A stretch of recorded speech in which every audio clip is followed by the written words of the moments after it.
ಪ್ರೀತಿಯ ವಿದ್ಯಾರ್ಥಿಗಳೇ, ಎಲ್ಲರಿಗೂ ಶುಭೋದಯ.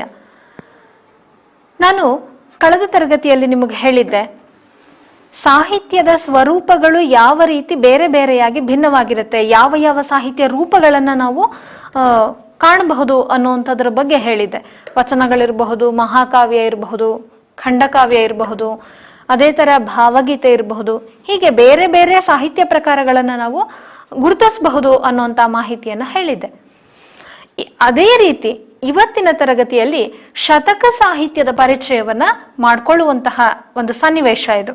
ಯಾಕಂದ್ರೆ ನಿಮ್ಗಿಟ್ಟಿರುವಂತಹ ಪದ್ಯ 4ನೇದು ಪಗೆಯಂ ಬಾಲಕನೆಂಬರೆ ಅನ್ನುವಂತಹ ಪದ್ಯ ಶತಕ ಪ್ರಕಾರಕ್ಕೆ ಸೇರಿದಂತಹ ಒಂದು ಸಾಹಿತ್ಯ ಪ್ರಕಾರ.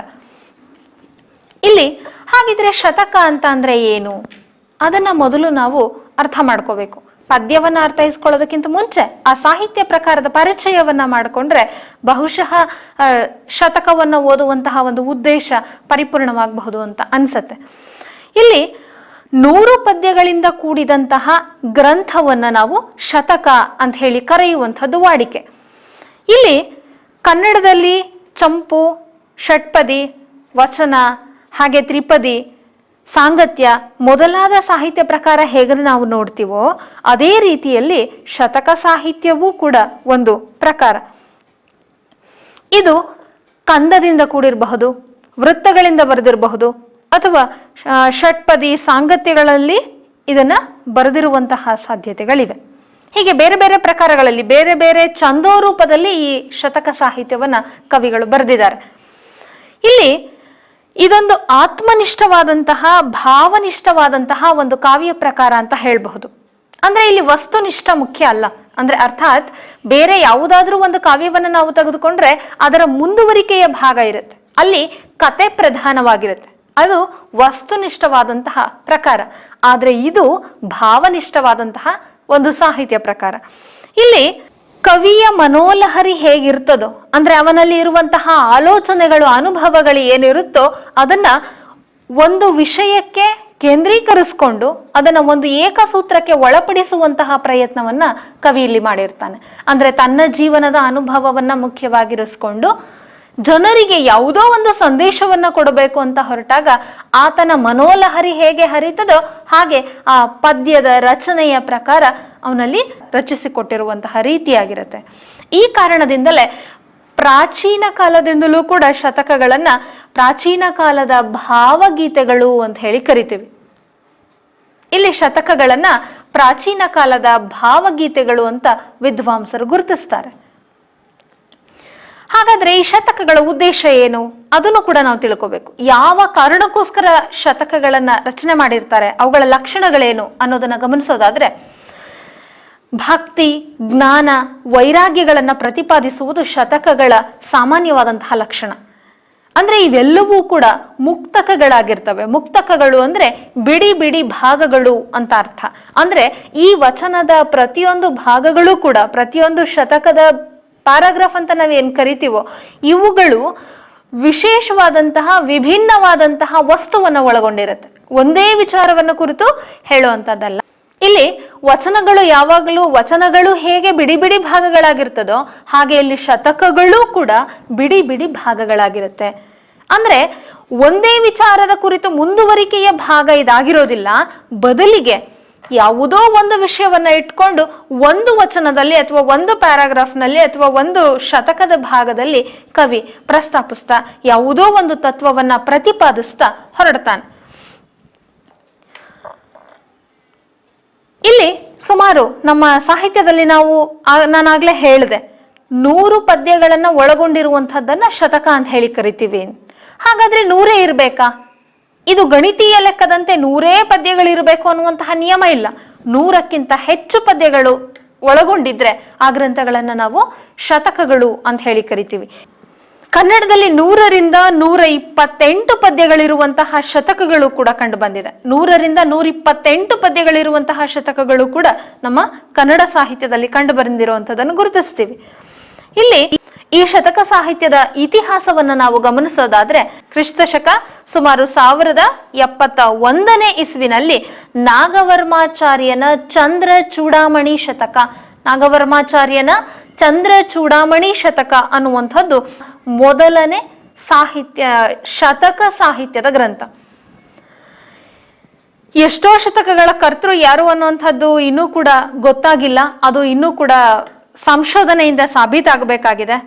ಆದರೆ ನಮಗೆ ತಿಳಿದ ಮಟ್ಟಿಗೆ ಈಗ ಸಿಕ್ಕಿರುವಂತಹ ಗ್ರಂಥಗಳ ಆಧಾರದ ಮೇಲೆ ನಾವು ಹೇಳೋದಾದ್ರೆ ಹರಿಹರ, ಪುಲಿಗೆರೆ ಸೋಮನಾಥ, ದೇವರಾಜ, ರತ್ನಾಕರವರ್ಣಿ ಹೀಗೆ ಮುಂತಾದ ಕವಿಗಳು ಜನಪ್ರಿಯವಾದಂತಹ ಶತಕಗಳನ್ನ ರಚನೆ ಮಾಡಿದ್ದಾರೆ.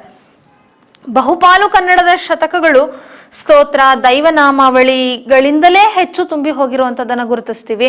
ಅದಕ್ಕೆ ವಿಭಿನ್ನವಾಗಿ ನಿಲ್ಲುವಂಥದ್ದು ನಮ್ಮ ಪುಲಿಗೆರೆಯ ಸೋಮನಾಥನ ಸೋಮೇಶ್ವರ ಶತಕ ಅನ್ನುವಂತಹದ್ದು ಒಂದು ಗ್ರಂಥ. ಇಲ್ಲಿ ಈ ಶತಕ ಸಾಹಿತ್ಯಕ್ಕೆ ಪ್ರಾತಿನಿಧಿಕವಾಗಿ ನಿಮಗೆ ಇಲ್ಲಿ ಸೋಮೇಶ್ವರನ ಪುಲಿಗೆರೆಯ ಸೋಮನಾಥ ಬರೆದಿರುವಂತಹ ಒಂದು ಭಾಗವನ್ನ, ಪದ್ಯ ಭಾಗವನ್ನ, ಶತಕದ ಭಾಗವನ್ನ ನಿಮಗೆ ಪಠ್ಯವಾಗಿ ಇಲ್ಲಿ ಇಟ್ಟಿದ್ದಾರೆ. ಹಾಗಾದ್ರೆ ಯಾರು ಈ ಸೋಮನಾಥ ಅಥವಾ ಈ ಪುಲಿಗೆರೆ ಸೋಮನಾಥ ಯಾರು? ಕವಿ ಪರಿಚಯವನ್ನ ನಾವು ಮಾಡಿಕೊಳ್ಳುವಂತಹ ಪ್ರಯತ್ನವನ್ನ ಪಟ್ರೆ ಈತ 16ನೇ ಶತಮಾನದಲ್ಲಿ ಇದ್ದಂತಹ ಒಬ್ಬ ಶತಕಕಾರ ಅಂತ ನಾವು ಕರಿಬಹುದು, ಒಬ್ಬ ಕವಿ ಈತ. ಸೋಮೇಶ್ವರ ಶತಕ ಅನ್ನುವಂತಹ ಗ್ರಂಥವನ್ನು ಬರೆದಿದ್ದಾನೆ ಅನ್ನುವಂಥದ್ದು ವಿದ್ವಾಂಸರ ಅಭಿಪ್ರಾಯ. ಸಿಕ್ಕಿರುವಂಥದ್ದು ಕೂಡ ದಾಖಲೆಗಳಿಂದ ಸಾಬೀತಾಗಿದೆ. ಈತ ಧಾರವಾಡ ಜಿಲ್ಲೆಯ ಪುಲಿಗೆರೆ, ಇವತ್ತಿನ ನಾವು ಏನು ಲಕ್ಷ್ಮೇಶ್ವರ ಅಂತ ಕರಿತೀವೋ ಆ ಊರಿನಲ್ಲಿ ಜನಿಸಿದಂಥವನು ಇವನು. ಈತ ತನ್ನ ಕೃತಿಯಲ್ಲಿ ತನ್ನ ಸ್ವಂತ ವಿಚಾರವಾಗಿ ಯಾವುದನ್ನೂ ಕೂಡ ಹೇಳ್ಕೊಂಡಿಲ್ಲ. ಅಂದ್ರೆ ತನ್ನ ವೈಯಕ್ತಿಕ ವಿಚಾರಗಳ ಬಗ್ಗೆ ಆತ ಉಲ್ಲೇಖವನ್ನ ಮಾಡಿಲ್ಲ. ಈತ ತನ್ನ ಶತಕದ ಕೊನೆಯ ಭಾಗದಲ್ಲಿ ಅಂಕಿತವನ್ನ ಇರಿಸ್ಕೊಂಡಿದ್ದಾನೆ. ಶ್ರೀ ಚನ್ನ ಸೋಮೇಶ್ವರ ಅನ್ನುವಂಥದ್ದು ಈತನ ವಚನಗಳ ಅಥವಾ ಪದ್ಯಗಳ, ಶತಕಗಳ ಅಂಕಿತನಾಮ. ಈತ ತನ್ನ ಕಾವ್ಯವನ್ನ ಅಥವಾ ಈತ ಶತಕಗಳನ್ನ ಬರೆಯುವಂತಹ ಸಂದರ್ಭದಲ್ಲಿ ಯಾವ ಛಂದಸ್ಸನ್ನ ಬಳಸ್ಕೊಂಡಿದ್ದಾನೆ ಅನ್ನುವಂಥದ್ದನ್ನ ನಾವು ಗಮನಿಸಿದ್ರೆ, ಅವನು ಪ್ರಾರಂಭದ ಭಾಗದಲ್ಲಿ ಮೊದಲ ಮತ್ತು ಕೊನೆಯ ಪದ್ಯ ಭಾಗವನ್ನ ಸ್ರಗ್ಧರಾವೃತ್ತದಲ್ಲಿ ಬಳಸ್ಕೊಂಡಿದ್ದಾನೆ. ಈಗಾಗಲೇ ನೀವು ಹೈಸ್ಕೂಲಿನ ಹಂತದಲ್ಲಿ ಅಂದ್ರೆ ಪ್ರೌಢಶಾಲಾ ಹಂತದಲ್ಲಿ ಓದಿದಿರಿ. ವೃತ್ತಗಳು ಯಾವ್ದು, ಛಂದಸ್ಸಲ್ಲಿ ಯಾವ್ಯಾವ ಪ್ರಕಾರಗಳು ಬರುತ್ತೆ, ಆ ವೃತ್ತಗಳಲ್ಲಿ ಎಷ್ಟು ವಿಧಗಳಿವೆ ಅವೆಲ್ಲವನ್ನು ಕೂಡ ನೀವು ಗಮನಿಸಿದಿರಿ. ಚಂಪಕಮಾಲಾ ವೃತ್ತ, ಮತ್ತೆ ವಿಕ್ರೀಡಿತ ವೃತ್ತ, ಸ್ರಗ್ಧರ ವೃತ್ತ, ಮಹಾಸ್ರಗ್ಧರ ವೃತ್ತ, ಹೀಗೆ ಬೇರೆ ಬೇರೆ ವೃತ್ತಗಳ ಬಗ್ಗೆ ನಿಮಗೆ ಪರಿಚಯ ಇದೆ. ಅದರಲ್ಲಿ ಈತ ಬಳಸ್ಕೊಂಡಿರುವಂತಹದ್ದು ಪ್ರಾರಂಭದ ಮತ್ತೆ ಕೊನೆಯ ಪದ್ಯ ಭಾಗ ಏನಿದೆಯೋ ಇದನ್ನ ಆತ ಬಳಸ್ಕೊಂಡಿರುವಂಥದ್ದು ಸ್ರಗ್ಧರ ವೃತ್ತವನ್ನ. ಅದನ್ನ ಬಿಟ್ಟು ಉಳಿದಂತಹ ಪದ್ಯ ಭಾಗಗಳನ್ನ ಆತ ಮತ್ತೆ ವಿಕ್ರೀಡಿತ ವೃತ್ತದಲ್ಲಿ ಬರೆದಿದ್ದಾನೆ. ಇದರ ವೈಶಿಷ್ಟ್ಯ ಏನು? ಈತ ಬರೆದಿರುವಂತಹ ಸೋಮೇಶ್ವರ ಶತಕದ ವೈಶಿಷ್ಟ್ಯ ಏನು ಅಂತ ನಾವು ಗಮನಿಸೋದಾದ್ರೆ, ಇದು ಒಂದೊಂದು ಮುಕ್ತಕಗಳು ಕೂಡ ಭಾವಗೀತೆಯಂತೆ ಸ್ವತಂತ್ರ ಪದ್ಯಗಳು ಅಂತ ನಾವು ಹೇಳ್ಬೋದು. ಎಲ್ಲವೂ ಕೂಡ ಭಾವನಿಷ್ಠವಾದಂತಹ ಪದ್ಯ ಭಾಗಗಳನ್ನ ನಾವಿಲ್ಲಿ ಗುರುತಿಸ್ತೀವಿ. ಅವನು ಬಳಸಿರುವಂತಹ ಲವಲವಿಕೆಯ ಶೈಲಿ, ಅದರ ಜೊತೆಗೆ ಸೊಗಸಾಗಿರುವಂತಹ ಆತನ ಬರವಣಿಗೆ ಶೈಲಿನಲ್ಲಿ ಬಳಸ್ಕೊಂಡಿರುವಂತಹ ಜಾಣ್ನುಡಿಗಳು, ನುಡಿಗಟ್ಟುಗಳು, ಗಾದೆಗಳು, ಆ ಗ್ರಾಮ್ಯ ಸೊಗಡು, ಅವೆಲ್ಲವನ್ನ ಈತ ತನ್ನ ಕೃತಿಯಲ್ಲಿ ತಂದಿರುವಂಥದ್ದು. ಅಷ್ಟೆಲ್ಲವನ್ನ ಬಳಸ್ಕೊಂಡಿಯೂ ಕೂಡ ತನ್ನ ಕೃತಿಯಲ್ಲಿ ಒಂದು ಪ್ರಬುದ್ಧತೆಯನ್ನ, ಒಂದು ಪ್ರೌಢಿಮೆಯನ್ನ ಕಾಯ್ದುಕೊಂಡಿರುವಂಥದ್ದು ಈ ಗ್ರಂಥದ ವಿಶೇಷ ಅಂತ ನಾವು ಹೇಳ್ಬೋದು. ಅಷ್ಟೇ ಅಲ್ಲ, ಈತ ಬಳಸ್ಕೊಂಡಿರುವಂತಹ ಸರಳವಾದ ಭಾಷೆ ಎಲ್ಲರಿಗೂ ಅರ್ಥವಾಗುವಂತಹ ರೀತಿಯಲ್ಲಿದೆ ಅನ್ನುವಂಥದ್ದನ್ನ ಪದ್ಯವನ್ನ ಗಮನಿಸ್ತಾ ನಿಮ್ಗೆ ಗೊತ್ತಾಗತ್ತೆ. ಇದು ಅತ್ಯಂತ ಜನಪ್ರಿಯವಾದಂತಹ ಶತಕ. ಸೋಮೇಶ್ವರ ಶತಕ ಅಂದ್ರೆ ಜನರಿಗೆಲ್ಲರಿಗೂ ಪರಿಚಿತವಾಗಿರುವಂತಹ, ಚಿರಪರಿಚಿತವಾಗಿರುವಂತಹ ಒಂದು ಕೃತಿ ಅಂತ ನಾವು ಇದನ್ನ ಹೇಳ್ಬೋದು. ಈ ಕೃತಿಯಲ್ಲಿ ಒಟ್ಟು 103 ವೃತ್ತಗಳನ್ನ ಗಮನಿಸ್ತೀವಿ. 103 ವೃತ್ತಗಳನ್ನ ಒಳಗೊಂಡಿದೆ ಈ ಸೋಮೇಶ್ವರ ಶತಕ. ಕನ್ನಡಿಗರ ಬಳಕೆಯಲ್ಲಿದ್ದಂತಹ ಹಲವಾರು, ನಾನು ಆವಾಗಲೇ ಹೇಳಿದೆ, ಜಾಣ್ನುಡಿಗಳನ್ನ, ಗಾದೆಗಳೆಲ್ಲವನ್ನ ಆತ ತನ್ನ ಕಾವ್ಯದಲ್ಲಿ ಬಳಸ್ಕೊಂಡಿದ್ದಾನೆ ಅಂತ ಹೇಳಿ. ಇದು ಸ್ವತಂತ್ರವಾದಂತಹ ಲೋಕಾನುಭವ, ಆತನಲ್ಲಿ ಇರುವಂತಹ ಸೃಜನಾತ್ಮಕ ಶಕ್ತಿ, ಜೊತೆಗೆ ಆ ಕವಿತಾ ಶಕ್ತಿ, ಮಾರ್ಮಿಕತೆ, ಈ ಎಲ್ಲ ಉನ್ನತ ಗುಣಗಳು ಕೂಡ ಈ ಕೃತಿಯಲ್ಲಿ ಇರುವಂಥದ್ದನ್ನ ನಾವು ಗಮನಿಸಬಹುದು. ಇದು ಕವಿಯ ಬಗ್ಗೆ ಮತ್ತೆ ಇದಕ್ಕೆ ಮೂಲವಾದಂತಹ ನಿಮ್ಗಿಟ್ಟಿರುವಂತಹ ಪಗೆಯಂ ಬಾಲಕನೆಂಬರೆ ಅನ್ನುವ ಕೃತಿಗೆ ಆಧಾರವಾಗಿರುವಂತಹ ಮೂಲ ಗ್ರಂಥ ಸೋಮೇಶ್ವರ ಶತಕವನ್ನ ಕುರಿತಾದಂತಹ ಪರಿಚಯ ಆಯಿತು. ಈಗ ಈ ಪದ್ಯವನ್ನ ನಿಮಗೆ ಇಟ್ಟಿರುವುದರ ಆಶಯ ಏನು ಅನ್ನೋದನ್ನು ಕೂಡ ನಾವಿಲ್ಲಿ ತಿಳ್ಕೋಬೇಕಾಗತ್ತೆ. ಯಾವ ಉದ್ದೇಶಕ್ಕೋಸ್ಕರ ಈ ಪದ್ಯ ಭಾಗವನ್ನ ನಿಮ್ಗಿಟ್ಟಿದ್ದಾರೆ ಅನ್ನುವಂಥದ್ದನ್ನ ಗಮನಿಸ್ಬೇಕು. ಇದಕ್ಕೂ ಮುಂಚೆ ನಾನು ಒಂದು ವಿಚಾರವನ್ನ ನಿಮ್ ಗಮನಕ್ಕೆ ತರೋದಕ್ಕೆ ಬಯಸ್ತೀನಿ ವಿದ್ಯಾರ್ಥಿಗಳೇ. ಪ್ರತಿಯೊಬ್ರು ಕೂಡ ಯಾವುದೇ ಒಂದು ಪದ್ಯವನ್ನ ಓದುವಂತ ಸಂದರ್ಭದಲ್ಲಿ ನಮ್ಮ ಈ ಜನರೇಷನ್ಗೆ, ಈ ಜನಾಂಗದಲ್ಲಿ ಒಂದು ಪೂರ್ವಗ್ರಹ ಪೀಡನೆ ಇದೆ. ಏನಪ್ಪಾ ಅದು ಅಂತ ಅಂದ್ರೆ, ಯಾವುದೋ ಒಬ್ಬ ಕವಿ ಬರೆದಿರುವಂತಹದ್ದು ಒಂದು ವಿಚಾರ ಇದೆ ಅಂದ್ರೆ ಅದು ಯಾವುದೋ ಧರ್ಮಕ್ಕೆ ಸೇರಿದ್ದು, ಅದು ಯಾರಿಗೋ ನಿರ್ದಿಷ್ಟವಾಗಿ ಹೇಳ್ತಾ ಇರೋದು ಅನ್ನುವಂತಹ ಒಂದು ಭ್ರಮೆ ಬಂದ್ಬಿಡತ್ತೆ. ಆದ್ರೆ ನಾನ್ ಸಾಹಿತ್ಯವನ್ನ ಗಮನಿಸಿದ ಮಟ್ಟಿಗೆ ಹೇಳೋದಾದ್ರೆ, ಯಾವುದನ್ನ ಸಾರ್ವತ್ರಿಕ ಮೌಲ್ಯ ಅಂತ ಕರಿತೀವೋ, ಮಾನವೀಯ ಮೌಲ್ಯಗಳು ಅಂತ ಕರಿತೀವೋ, ಆ ವಿಚಾರಗಳನ್ನ ಪೂರ್ವ ಪ್ರಾಚೀನ ಕಾಲದಿಂದಲೂ ಕೂಡ ಜನ ಹೇಳ್ಕೊಂಡೇ ಬರ್ತಾ ಇದ್ದಾರೆ. ಅಲ್ಲಿ ಜನ ಅನ್ನೋದಕ್ಕಿಂತ ವಿದ್ವತ್ ಜನ, ಸಮಾಜಮುಖಿಯಾಗಿ ಯೋಚನೆ ಮಾಡುವಂಥವ್ರು, ಸಮಾಜವನ್ನ ತಿದ್ದುವಂತಹವರು ಇಲ್ಲಿ ವಿಶೇಷವಾಗಿ ಆ ವಿಚಾರಗಳನ್ನ ಹೇಳ್ತಾ ಬಂದಿದ್ದಾರೆ. ಆದ್ರೆ ಹೇಳುವಂತಹ ಸಂದರ್ಭದಲ್ಲಿ ತತ್ಕಾಲೀನ ಸಂದರ್ಭದಲ್ಲಿ ಇದ್ದಂತಹ ಸಾಹಿತ್ಯ ಪ್ರಕಾರ ಯಾವುದು ಅಥವಾ ಅಲ್ಲಿನ ಜನರ ಭಾಷಾ ಶೈಲಿ ಹೇಗಿರುತ್ತೋ ಅದಕ್ಕೆ ತಕ್ಕಂತೆ ಬೇರೆ ಬೇರೆ ಶೈಲಿಯಲ್ಲಿ ಹೇಳ್ತಾ ಬಂದಿರ್ಬೋದು. ಆದ್ರೆ ವಿಚಾರಗಳು ಅದೇ ಆಗಿರುತ್ತೆ ಅನ್ನುವಂಥದ್ದನ್ನು ಕೂಡ ನಾವಿಲ್ಲಿ ಗಮನಿಸ್ಬೇಕು. ಪ್ರಾರಂಭದಲ್ಲಿ ವೇದಗಳ ಕಾಲದಲ್ಲಿ ಹೇಳಿದಂತಹದ್ದು ಏನು ವಿಚಾರಗಳಿದ್ವೋ ಅವುಗಳನ್ನೇ ನಂತರದ ಕವಿಗಳು ತಮ್ಮ ತಮ್ಮ ಕಾಲಘಟ್ಟದಲ್ಲಿ ಇದ್ದಂತಹ ಛಂದೋರೂಪವನ್ನ ಬಳಸ್ಕೊಂಡು ಹೇಳ್ತಾ ಬಂದಿದ್ದಾರೆ. ಅವೆಲ್ಲವೂ ಕೂಡ ಸಾಮಾನ್ಯವಾಗಿರುವಂಥದ್ದನ್ನು ಕೂಡ ಗಮನಿಸೋದಕ್ಕೆ ಇಲ್ಲಿ ಅವಕಾಶ ಇದೆ. ನಾನು ಅದನ್ನ ಪದ್ಯ ಭಾಗ ಮಾಡುವಾಗ ಹೇಳ್ತೀನಿ. ಮುಂಚೆ ನೀವು ವಚನದ ಭಾಗವನ್ನು ಓದಿದಾಗ ಇದ್ದಂತಹ ಶೈಲಿಗೆ, ಅಲ್ಲಿ ವಿಚಾರಗಳು, ಅದು ಇಲ್ಲಿ ಯಾವ ರೀತಿ ಪುನರಾವರ್ತನೆ ಆಗತ್ತೆ ಅನ್ನುವಂಥದ್ದನ್ನ ಗಮನಿಸ್ತಾ ಹೋಗ್ಬೋದು. ಇಲ್ಲಿ ಈಗ ಅದರ ಸಾಹಿತ್ಯದ ಈ ಪದ್ಯ ಭಾಗವನ್ನ ನಿಮ್ಗಿಟ್ಟಿರುವುದರ ಆಶಯ ಇಷ್ಟೇ ಮಕ್ಕಳೇ. ಪ್ರತಿಯೊಬ್ಬ ಮನುಷ್ಯನು ಕೂಡ ತನ್ನ ವ್ಯಕ್ತಿತ್ವವನ್ನ ಪರಿಪೂರ್ಣಗೊಳಿಸ್ಕೊಳ್ಬೇಕು ಅಂದ್ರೆ, ಸಮಾಜಮುಖಿಯಾಗಿ ಒಬ್ಬ ವ್ಯಕ್ತಿ ಬದುಕಬೇಕು ಅಂತ ಹೇಳಿದ್ರೆ ಆತನಲ್ಲಿ ಸಾಕಷ್ಟು ಮೌಲ್ಯಗಳನ್ನ ಆತ ತುಂಬಿಕೊಂಡಿರ್ಬೇಕಾಗತ್ತೆ, ತನ್ನ ಜೀವನದಲ್ಲಿ ಅಳವಡಿಸ್ಕೊಂಡಿರ್ಬೇಕಾಗತ್ತೆ, ತಿಳ್ಕೊಂಡಿರ್ಬೇಕಾಗತ್ತೆ. ಅಂತಹ ಸಂದರ್ಭದಲ್ಲಿ ಮನುಷ್ಯನಿಗೆ ಬೋಧಪ್ರದವಾದಂಥದ್ದು ಇಲ್ಲಿ ನಾವು ಸಾಹಿತ್ಯ ಅಂತ ಹೇಳಿ ಗುರುತಿಸ್ಬೋದು. ನೀವೆಲ್ಲ ಯಾವುದನ್ನ ಕೋರ್ ಸಬ್ಜೆಕ್ಟ್ಸ್ ಅಂತ ಓದ್ತಿರೋ ಅವೆಲ್ಲ ನಿಮಗೆ ಬದುಕಿನ ಕಲೆಯನ್ನ ಕಲಿಸ್ತವೆ. ಒಂದು ಉದ್ಯೋಗಕ್ಕೆ ಏನು ಬೇಕೋ ಅದಕ್ಕೆ ಬೇಕಾದಂತಹ ಮಾರ್ಗದರ್ಶನವನ್ನ, ಆ ಜ್ಞಾನವನ್ನ ನಿಮಗೆ ಕೊಡ್ತವೆ. ಆದ್ರೆ ಸಾಹಿತ್ಯ ಹಾಗಲ್ಲ. ಸಾಹಿತ್ಯ ಜೀವನನ ಕಲಿಸುವಂಥದ್ದು. ಯಾರ ಜೊತೆ ಹೇಗೆ ನಡ್ಕೊಳ್ಬೇಕು, ಯಾರ ಜೊತೆ ಹೇಗೆ ವರ್ತಿಸ್ಬೇಕು, ಯಾವ ಯಾವ ಸ್ಥಾನದಲ್ಲಿ ನಾವು ಯಾವ ರೀತಿ ಬದುಕನ್ನ ನಡೆಸಬೇಕು ಅನ್ನುವಂಥದ್ದನ್ನ, ಒಂದು ಸಂಸ್ಕಾರವನ್ನ, ಒಂದು ವಿಧೇಯತೆಯನ್ನ, ಬದುಕಿಗೆ ಬೇಕಾದಂತಹ ಮೌಲ್ಯಗಳನ್ನ ಕೊಡುವಂಥದ್ದು ನಮ್ಮ ಸಾಹಿತ್ಯ.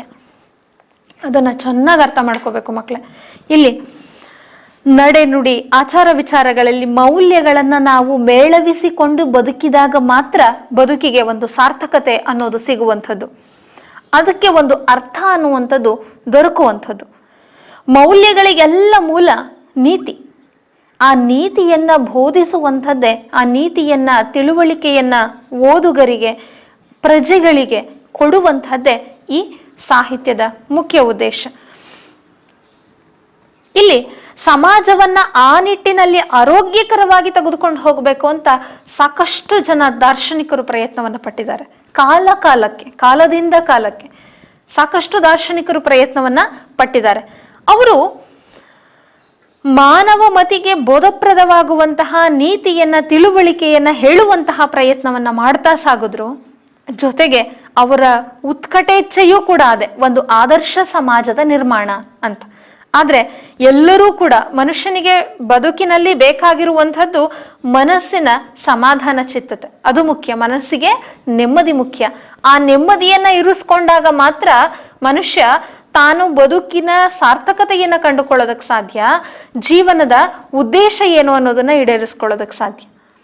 ಆದ್ರೆ ಮನುಷ್ಯ ಅದೆಲ್ಲವನ್ನ ಬಿಟ್ಟು ಬೇಡದೇ ಇರುವಂತಹ ಭಾವನೆಗಳ ಅತಿರೇಕಕ್ಕೆ ಒಳಗಾಗಿ, ಭಾವಾತಿರೇಕಕ್ಕೆ ಒಳಗಾಗಿ ತನ್ನ ಜೀವನದ ಅರ್ಥವನ್ನ ಮರೆತು ಬಿಡ್ತಾ ಇದ್ದಾನೆ. ಅಂತಹ ಸಂದರ್ಭದಲ್ಲಿ ಮನುಷ್ಯರನ್ನ ಎಚ್ಚರಿಸುವಂತಹ ಪ್ರಯತ್ನವನ್ನ ಇಲ್ಲಿ ನಮ್ಮ ದಾರ್ಶನಿಕರು ಮಾಡ್ತಾ ಸಾಗಿದ್ದಾರೆ. ತಮ್ಮ ಡೊಂಕನ್ನ ತಿದ್ದಿಕೊಳ್ಳುವುದರ ಜೊತೆಗೆ ಲೋಕದ ಡೊಂಕನ್ನೂ ತಿದ್ದುವುದಕ್ಕೆ ಪ್ರಯತ್ನ ಪಟ್ಟಂತಹವರು ಮಹಾತ್ಮರು ಅಂತ ಗುರುತಿಸ್ಕೊಂಡ್ರು. ಇತಿಹಾಸದಲ್ಲಿ ನಾವು ಅದನ್ನು ಗಮನಿಸ್ತೀವಿ. ಅವರ ಮಾತುಗಳು, ಕೃತಿಗಳು ಸಮಾಜದಲ್ಲಿ ಒಂದು ಆದರ್ಶಪ್ರಾಯವಾಗಿ ಕಾಣುವಂಥದ್ದನ್ನ ನಾವು ಗಮನಿಸಬಹುದು.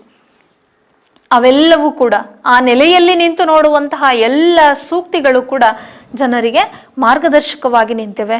ಆ ಕಾರಣಕ್ಕೋಸ್ಕರ ಇವತ್ತಿಗೂ ಕೂಡ ಆ ನೀತಿಗಳು ಪ್ರಸ್ತುತ ಅಂತ ಅನ್ನಿಸ್ಕೊಳ್ಳುತ್ತೆ. ಸಾರ್ವಕಾಲಿಕ ಮೌಲ್ಯಗಳು. ಇಲ್ಲಿ ಪುಲಿಗೆರೆಯ ಸೋಮನಾಥನ ಶತಕ ಏನಿದೆಯೋ ನಮ್ಮ ಇಡೀ ಕನ್ನಡ ನಾಡಿನಲ್ಲಿ ಕವಿವಾಣಿಯಾಗಿ, ಜನವಾಣಿಯಾಗಿ ಹಬ್ಬಿ ಹರಡಿ ಜನಮಾನಸದಲ್ಲಿ ಶಾಶ್ವತವಾಗಿ ನಿಂತಹ ಒಂದು ಸಾಹಿತ್ಯ ಪ್ರಕಾರ ಅನ್ನೋದಕ್ಕಿಂತ ಈ ಸಾಹಿತ್ಯ ಕೃತಿ ಪುಲಿಗೆರೆಯ ಸೋಮನಾಥನ ಸೋಮೇಶ್ವರ ಶತಕ ಇದೆಯಲ್ಲ, ಇದು ಒಂದು ಕಾಲಕ್ಕೆ ಜನರ ಮನಸ್ಸನ್ನ ತಣಿಸಿದಂತಹ ಕೃತಿ. ಅಷ್ಟೇ ಮನಸ್ಸಿಗೆ ಸಮಾಧಾನವನ್ನ, ನೀತಿಯನ್ನ ಬೋಧನೆ ಮಾಡಿದಂತಹ ಕೃತಿಯೂ ಕೂಡ ಹೌದು. ಇದರ ಅಮೃತದ ಸವಿಯುಂಡವರು ಸಂಸ್ಕೃತಿ ಮತ್ತು ಸಜ್ಜನಿಕೆಯ ವಾರಸುದಾರರಾಗ್ತಾರೆ ಅನ್ನೋದ್ರಲ್ಲಿ ಅನುಮಾನವೇ ಇಲ್ಲ. ಅಂದ್ರೆ ಬರೀ ಕೇಳುವುದಷ್ಟೇ ಅಲ್ಲ, ಬರೀ ತಿಳ್ಕೊಳ್ಳೋದಷ್ಟೇ ಅಲ್ಲ, ಅವುಗಳನ್ನ ಜೀವನದಲ್ಲಿ ಅಳವಡಿಸ್ಕೊಳ್ಬೇಕು. ನಾವು ಅವುಗಳನ್ನು ಅಳವಡಿಸ್ಕೊಂಡು ಸಾಗಿದಾಗ ಮಾತ್ರ ನಾವು ಯಾವುದೇ ಸಾಧನೆಯನ್ನ ಮಾಡೋದಕ್ಕೆ ಹೊರಟರು ಬರುವಂತಹ ಅಡ್ಡಿ ಆತಂಕಗಳನ್ನ ನಾವು ಸುಲಭವಾಗಿ ಎದುರಿಸಿ ಅವುಗಳನ್ನು ಮೆಟ್ಟಿ ನಿಂತು ನಮ್ಮ ಸಾಧನೆಯ ಹಾದಿಯಲ್ಲಿ ನಾವು ಮುಂದುವರಿಯೋದಕ್ಕೆ ಸಾಧ್ಯವಾಗತ್ತೆ. ಇವು ಭಕ್ತಿ, ಜ್ಞಾನ, ವೈರಾಗ್ಯಗಳನ್ನ ಪ್ರತಿಪಾದಿಸುವಂತಹ ನಿಟ್ಟಿನಲ್ಲಿ ಯಶಸ್ಸನ್ನ ಪಡ್ಕೊಂಡಿವೆ ಅಂತ ಹೇಳ್ಬೋದು. ಅಷ್ಟೇ ಅಲ್ಲ, ಜನರ ಮನಸ್ಸಿನಲ್ಲಿ ಅಷ್ಟು ಸ್ಥಿರವಾಗಿ ಉಳ್ಕೊಂಡಿದೆ ಅಂದ್ರೆ, ಅವರೆಲ್ಲರ ಮನಸ್ಸಿನಲ್ಲಿ ಉಳ್ಕೊಳ್ಬೇಕು ಅಂತಂದ್ರೆ ಏನಾದ್ರೂ ಒಂದು ವೈಶಿಷ್ಟ್ಯ ಇರಬೇಕು. ಅವು ಕೇವಲ ಓದುವಂಥದ್ದಲ್ಲ, ಹಾಡುವುದಕ್ಕೂ ಕೂಡ ಯೋಗ್ಯವಾಗಿರುವಂತಹ ಭಾಗಗಳಿವು. ಎಷ್ಟರ ಮಟ್ಟಿಗೆ ಜನರ ಮನಸ್ಸನ್ನ ತಣಿಸಿದ್ವು ಅವತ್ತಿನ ಕಾಲಕ್ಕೆ ಅಂತ ಹೇಳಿದ್ರೆ, ಆ ಪದ್ಯ ಭಾಗವನ್ನ ನೀವು ಗಮನಿಸ್ತಾ ಬರ್ತಿದ್ದಂಗೆ ಅದು ನಿಮ್ಗೆ ಅರ್ಥವಾಗ್ತದೆ. ಪದ್ಯ ಭಾಗಕ್ಕೆ ನೇರವಾಗಿ ಬರೋಣ. ಗಮನಿಸಿ, ಹಾಡುವುದಕ್ಕೆ ಎಷ್ಟು ಸುಲಲಿತವಾಗಿದೆ, ಕೇಳುವುದಕ್ಕೆ ಎಷ್ಟು ಚೆನ್ನಾಗಿದೆ ಅನ್ನೋದರ ಜೊತೆಗೆ ವಿದ್ಯಾರ್ಥಿಗಳೇ, ಮತ್ತೊಮ್ಮೆ ನಿಮ್ಮ ಗಮನಕ್ಕೆ ತರ್ತೀನಿ. ಪಠ್ಯವನ್ನ ನಿಮ್ಮ ಜೊತೆನಲ್ಲಿ ಇಟ್ಕೊಳ್ಳಿ, ಕೈಯಲ್ಲಿ ಪೆನ್ಸಿಲ್ ಇಟ್ಕೊಳ್ಳಿ. ಆ ಪದ ವಿಭಾಗ ಮಾಡಿ ಓದುವುದು ಹೇಗೆ ಅನ್ನೋದನ್ನ ಗಮನಿಸ್ತಾ ಹೋಗಿ. ಜೊತೆಗೆ ಪದಗಳಿಗೆ ಅರ್ಥಗಳನ್ನು ಕೂಡ ಗುರುತು ಹಾಕೊಳ್ಳಿ. ಪರೀಕ್ಷಾ ದೃಷ್ಟಿಯಿಂದ ಯಾವ ಯಾವ ಅಂಶಗಳು ಮುಖ್ಯ ಅನ್ನುವಂಥದ್ದನ್ನು ಕೂಡ ನಾನು ಅಲ್ಲಲ್ಲೇ ಹೇಳ್ತಾ ಹೋಗ್ತೀನಿ. ಅವುಗಳನ್ನ ಗಮನಿಸ್ತಾ ಹೋಗಿ. ಮೊದಲನೇ ಪದ್ಯ ಭಾಗ ಎಷ್ಟು ಸಾರ್ವಕಾಲಿಕ ಸತ್ಯವನ್ನ ಇದು ಸಾರ್ತಾ ಇದೆ ಅನ್ನೋದನ್ನ ಒಮ್ಮೆ ಗಮನಿಸಿ ನೋಡಿ. ಕೆಲವಂ ಬಲ್ಲವರಿಂದ ಕಲ್ತು ಕೆಲವಂ ಶಾಸ್ತ್ರಗಳಂ ಕೇಳುತ್ತಂ ಕೆಲವಂ ಮಾಳ್ಪರವರಿಂದ ಕಂಡು ಕೆಲವಂ ಸುಜ್ಞಾನದಿಂ ನೋಡುತ್ತಂ ಕೆಲವಂ ಸಜ್ಜನ ಸಂಘದಿಂದರಿಯಲ್ ಸರ್ವಜ್ಞನಪ್ಪಂ ನರಂ ಪಲവും ಪಳ್ಳ ಸಮುದ್ರವೈ ಹರ ಹರ ಶ್ರೀ ಚೆನ್ನ ಸೋಮೇಶ್ವರ.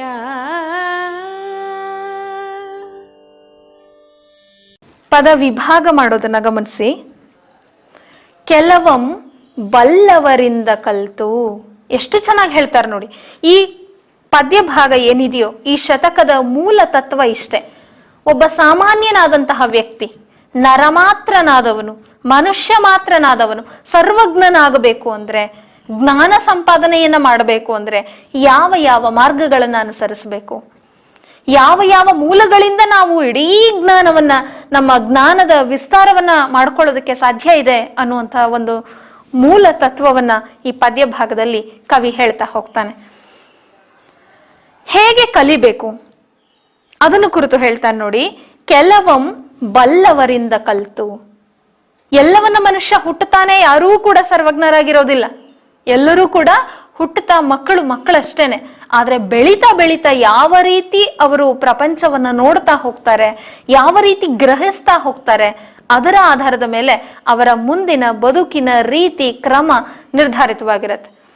ಇಲ್ಲಿ ನೋಡಿ, ಕೆಲವಂ ಬಲ್ಲವರಿಂದ ಕಲ್ತು, ವಿಚಾರವನ್ನ ಕೆಲವೊಂದನ್ನ ಬಲ್ಲವರಿಂದ ಕಲಿಬೇಕು. ಏನಂಗಂದ್ರೆ ಅರ್ಥ, ಬಲ್ಲವರು ಅಂದ್ರೆ ಅರ್ಥಾತ್ ತಿಳಿದವರು ಅಂತ, ಪಂಡಿತರು ಅಂತ. ವಿಚಾರವನ್ನ ತಿಳ್ಕೊಂಡಿರುವಂತಹ ಪಂಡಿತರಿಂದ, ತಿಳಿದವರಿಂದ ನಾವು ಕೆಲವು ವಿಚಾರಗಳನ್ನ ಕಲ್ತ್ಕೊಳ್ಬೇಕಾಗ್ತದೆ. ಕೆಲವನ್ನ ಬಲ್ಲವರಿಂದ ಕಲ್ತು, ಕೆಲವಂ ಶಾಸ್ತ್ರಂಗಳಂ ಕೇಳುತ್ತಂ. ಇಲ್ಲಿ ಶಾಸ್ತ್ರಗಳು ಅಂದ್ರೆ ಏನು? ಬರೀ ಜ್ಯೋತಿಷ್ಯ ಶಾಸ್ತ್ರ ಕೇಳೋದು ಅಂತಾರಲ್ಲ, ಖಂಡಿತ ಅಲ್ಲ.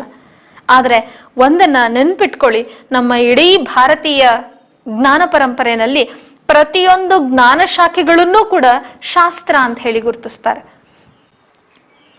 ಸಮಾಜಶಾಸ್ತ್ರ ಇರಬಹುದು, ಗಣಿತ ಶಾಸ್ತ್ರ ಇರಬಹುದು, ವಿಜ್ಞಾನ ಶಾಸ್ತ್ರ ಇರಬಹುದು, ಅದರಲ್ಲಿ ಭೌತಶಾಸ್ತ್ರ, ರಸಾಯನಶಾಸ್ತ್ರ, ಪ್ರಾಣಿಶಾಸ್ತ್ರ, ಸಸ್ಯಶಾಸ್ತ್ರ, ವಾಣಿಜ್ಯ ಶಾಸ್ತ್ರ, ಹಾಗೆ ಗಮನಿಸ್ತಾ ಬಂದ್ರೆ ಜ್ಯೋತಿಷ್ಯ ಶಾಸ್ತ್ರ, ವೈಮಾನಿಕ ಶಾಸ್ತ್ರ, ಅಶ್ವಶಾಸ್ತ್ರ, ಗಜಶಾಸ್ತ್ರ, ಪ್ರತಿಯೊಂದು ಜ್ಞಾನ ಶಾಖೆಗಳನ್ನ ಇಲ್ಲಿ ಶಾಸ್ತ್ರ ಅಂತ ಹೇಳಿ ಗುರುತಿಸ್ತೀವಿ.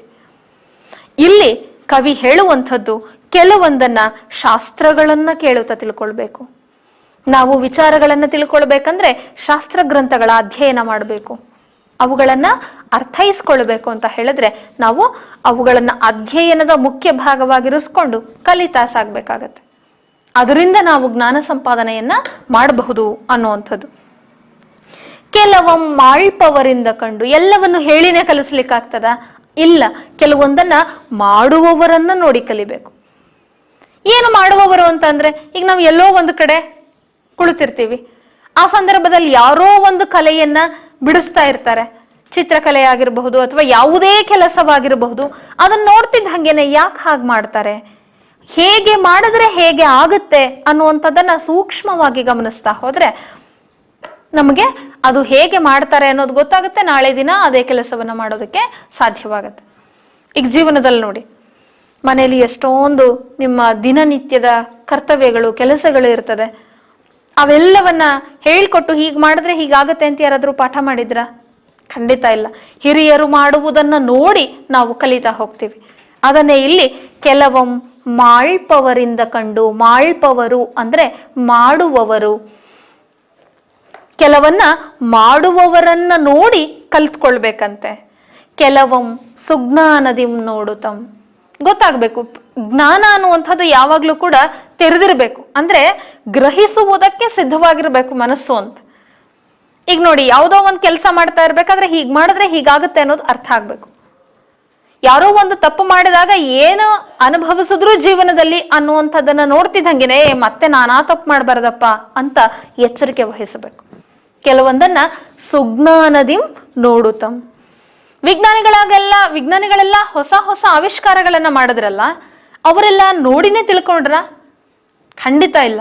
ಸುಜ್ಞಾನದಿಂದ ನೋಡಿ, ಅರ್ಥಾತ್ ತಮ್ಮ ಮನಸ್ಸಿನ ಒಳಗಣ್ಣಿನಿಂದ ಕಂಡು ಹೀಗೆ ಮಾಡಿದ್ರೆ ಹೇಗಾಗುತ್ತೆ ಅನ್ನೋದನ್ನ ಅಂದಾಜು ಮಾಡುವ ಮುಖೇನ ಅವರು ಹೊಸದೊಂದನ್ನ ಆವಿಷ್ಕಾರ ಮಾಡ್ತಾ ಇದ್ರು.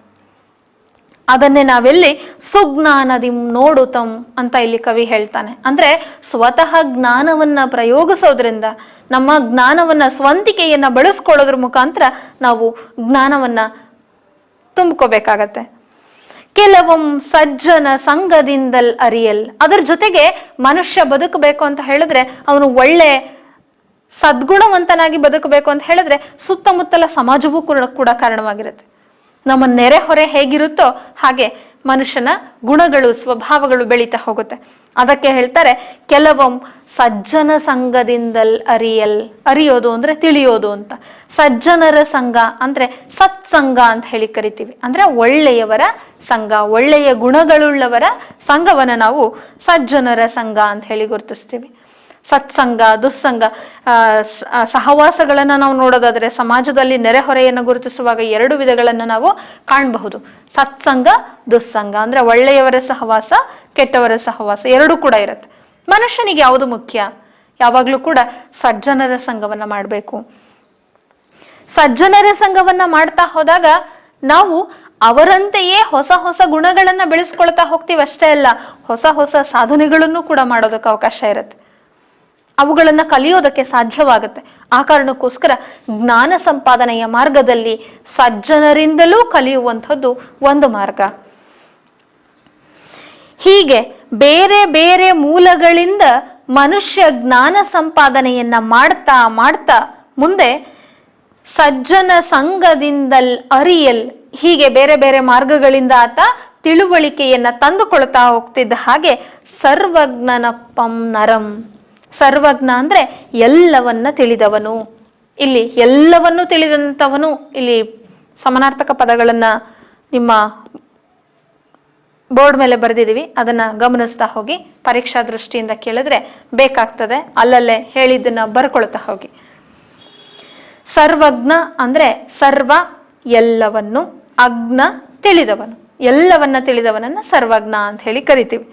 ಆದ್ರೆ ಇಲ್ಲಿ ಸರ್ವಜ್ಞನಪ್ಪಂ ನರಂ ಅಂತ ಕವಿ ಹೇಳ್ತಾನೆ. ನರ ಅಂದ್ರೆ ಮನುಷ್ಯ, ಸಾಮಾನ್ಯನಾದಂತಹ ಒಬ್ಬ ಮನುಷ್ಯ ಸರ್ವಜ್ಞನಾಗಬೇಕು ಅಂದ್ರೆ ಇಷ್ಟೆಲ್ಲ ಮಾರ್ಗಗಳಿಂದ ಜ್ಞಾನವನ್ನ ಸಂಪಾದಿಸ್ತಾ ಹೋಗ್ಬೇಕು. ಅದಕ್ಕೆ ಒಂದು ಹೋಲಿಕೆಯನ್ನು ಕೂಡ ಕೊಡ್ತಾನೆ, ಒಂದು ರೂಪಕವನ್ನ ಕೊಡ್ತಾನೆ ಕವಿ. ಏನಂತ ನೋಡಿ, ಫಲವುಂ ಪಳ್ಳ ಸಮುದ್ರವೈ ಹರಹರ ಶ್ರೀ ಚನ್ನ ಸೋಮೇಶ್ವರ. ಹಳ್ಳಿ ಕಡೆ ಒಂದು ಗಾದೆ ಹೇಳ್ತಾರೆ, ಹನಿ ಹನಿ ಕೂಡಿದ್ರೆ ಹಳ್ಳ, ತೆನೆ ತೆನೆ ಕೂಡಿದ್ರೆ ಬಳ್ಳ ಅಂತ. ಅದೇ ಅರ್ಥವನ್ನ ಕೊಡುವಂತಹದ್ದು ಒಂದು ಜಾಣ್ನುಡಿ ಇದು. ಫಲವುಂ ಪಳ್ಳ ಸಮುದ್ರವೈ, ಗದೆಯ ಮಾತು. ಫಲವು ಅಂದ್ರೆ ಹಲವು, ಹಳ್ಳಗಳು ಸೇರಿ ಸಮುದ್ರವಾಗ್ತದೆ. ಪ್ರಾರಂಭದಲ್ಲಿ ಹನಿ ಹನಿ ಕೂಡಿದ್ರೆ ಹಳ್ಳ ಅಂತ ಹೇಳಿದೆ. ಮಳೆಯ ಹನಿ ಹನಿಗಳು ಬಿದ್ದಾಗ ಅದೆಲ್ಲವೂ ಕೂಡ ಎಲ್ಲೋ ಒಂದು ಕಡೆ ಸಣ್ಣ ಜರಿಯಾಗಿ ಹರಿತಾ ಹೋಗುತ್ತೆ.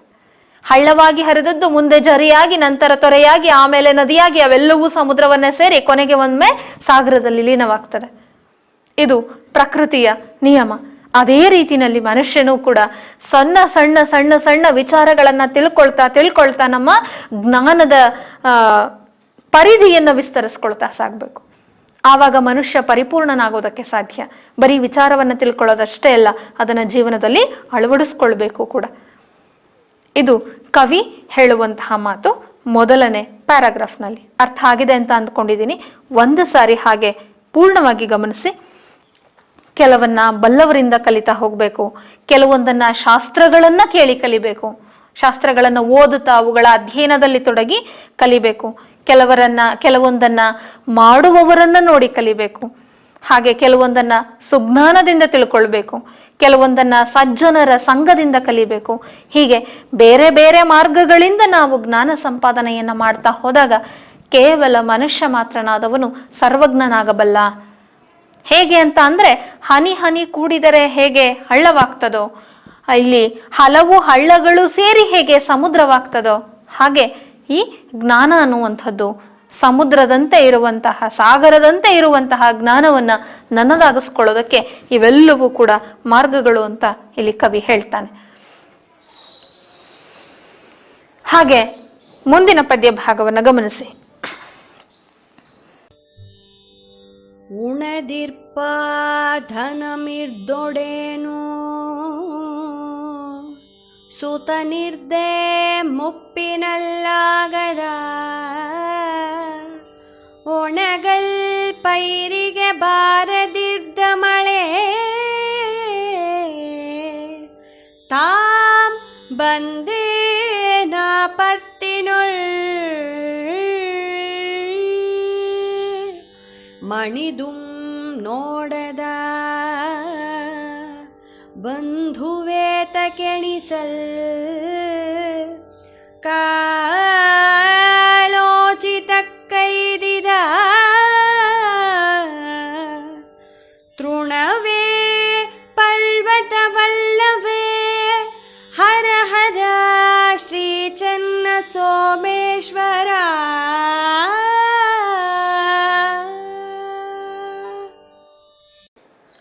ಪದ್ಯ ಭಾಗವನ್ನ ವಿಭಾಗಿಸ್ಕೊಳ್ತಾ ಹೋಗಿ. ಪದ ವಿಭಾಗದ ಕಡೆ ಗಮನ ಇರಲಿ. ಉಣದಿರ್ಪ ಆ ಧನಂ ಇರ್ದೊಡೇನು. ಉಣದಿರ್ಪ ಆ ಧನಂ ಇರ್ದೊಡೇನು. ಅಲ್ಲಿ ಬಿಡಿಸ್ಕೊಳ್ಳಿ. ಉಣದಿರ್ಪ ಅಂತ ಒಟ್ಟಿಗೆ ಇದೆ. ಉಣದಿರ್ಪ ಆ ಧನಂ ಇರ್ದೊಡೇನು. ಸುತನಿರ್ದೇಂ ಮುಪ್ಪಿನಲ್ಲಿ ಆಗದ ಒಣಗಲ್ ಪೈರಿಗೆ ಬಾರದಿರ್ದ ಮಳೆ ತಾಂ ಬಂದೇನು ಆಪತ್ತಿನೊಳ್ ಮಣಿದುಂ ನೋಡದ ಬಂಧುವೇತಕ್ಕೆ ಕಾಲೋಚಿತ ಕೈದಿದ ತೃಣವೇ ಪರ್ವತವಲ್ಲವೇ ಹರ ಹರ ಶ್ರೀಚಂದ್ರ ಸೋಮೇಶ್ವರ. ಎಷ್ಟು ಚೆನ್ನಾಗಿ ಹೇಳ್ತಾನೆ ನೋಡಿ. ಇದೇ ರೀತಿಯ ಧಾಟಿ, ಇದೇ ರೀತಿಯ ಹೋಲಿಕೆಯ ಬಳಕೆಯನ್ನು ನಾವು ವಚನದಲ್ಲೂ ನೋಡಿದ್ವಿ. ನೆನಪಿದೆ ಅಂತ ಅಂದುಕೋತೀನಿ. ಬಸವಣ್ಣವರ ವಚನಗಳನ್ನು ನೀವು ಗಮನಿಸುವಾಗ ಅರ್ಥರೇಖೆ ಇದ್ದು ಫಲವೇನು ಆಯುಷ್ಯ ರೇಖೆ ಇಲ್ಲದನ್ನಕ್ಕರ ಓದಿದ್ರಲ್ಲ, ಆ ಪದ್ಯ ಇಲ್ಲಿ ನೆನಪಾಗ್ತದೆ. ಉಣದಿರ್ಪ ಆ ಧನಂ ಇರ್ದೊಡೇನು. ಉಣದಿರ್ಪ ಅಂದ್ರೆ ಅನುಭವಿಸಲಾಗದ, ಉಣದಿರ್ಪ ಅಂದ್ರೆ ಅನುಭವಿಸಲಾಗದ. ಇಲ್ಲಿ ಉಣ್ಣು ಅಂದ್ರೆ ಅನುಭವಿಸು ಅಂತ. ಉಣದಿರ್ಪ ಅಂದ್ರೆ ಅನುಭವಿಸಕ್ಕಾಗದೇ ಇರುವಂತಹ ಆ ಧನಂ ಇರ್ದೊಡೇನು. ಧನ ಅಂದ್ರೆ ಸಂಪತ್ತು. ಅನುಭವಿಸಕ್ಕೆ ಬಾರದೇ ಇರುವಂತಹ, ಆಗದೇ ಇರುವಂತಹ ಸಂಪತ್ತು ಎಷ್ಟಿದ್ದು ಏನು ಪ್ರಯೋಜನ? ಕೋಟಿಗಟ್ಲೆ ಸಂಪಾದನೆ ಮಾಡಿರ್ತಾರೆ. ಹಣ ಅನ್ನೋದಕ್ಕೆ ಲೆಕ್ಕವೇ ಇಲ್ಲ. ಲಕ್ಷ ಅಂದ್ರೆ ಅಲಕ್ಷ್ಯವೇ. ಹಾಗಿರುವಂತಹ ಜನರಿಗೆ ಎಷ್ಟೊಂದು ರೋಗಗಳಿದ್ದಿರಬಹುದು. ನಿಮ್ಮ ಮುಂದೆ ಸಾಕಷ್ಟು ಭಕ್ಷ್ಯಭೋಜ್ಯಗಳನ್ನು ತಂದಿಟ್ಟಿರ್ತಾರೆ. ಬಗೆ ಬಗೆಯ ಭಕ್ಷ್ಯಭೋಜ್ಯಗಳು.